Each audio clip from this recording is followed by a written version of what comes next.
A lot of people ask, how does this solve the problem? Now that the student athletes are educated about the steroids and how harmful and dangerous it is to put into your system, now they're accountable for their actions that they take, whether they are taking a steroid or pro-hormone or whatever illegal substance they're putting in their body. Now they are accountable for it. It's going to even out the playing field.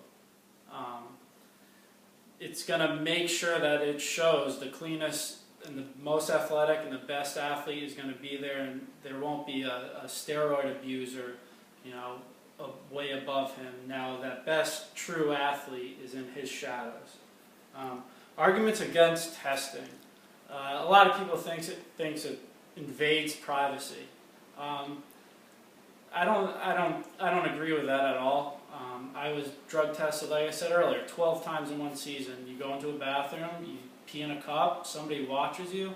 Yeah, I mean, is it a little awkward? Yeah, but you know what? It's worth it to clean the sport, and it's also worth it for the athlete's health. The affects college and future scholarships. Now all of a sudden, if a kid fails a drug test for this PED, now a scholarship is taken away from him, and he looks terrible, and everybody's bashing him in the community, and nobody wants that because that could lead to even bigger problems for him mentally. Testing system loopholes and reliability. Not always are the testers the cleanest when gathering everything. Sometimes there's baby powder spilled in it, and now that's going to trigger something in a drug test.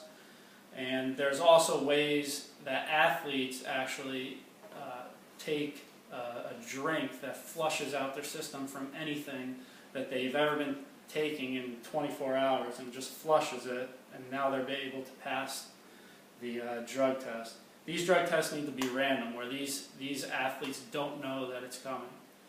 If you let them know that it's coming, they're just going to be able to take that drink or that pill, and it's just going to flush their system. And a lot of problem is the cost of the testing. It's very expensive to have these tests done. You want the best test.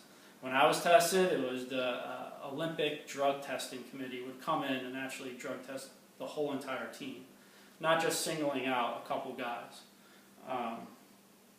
The arguments for college testing has been present steroid use.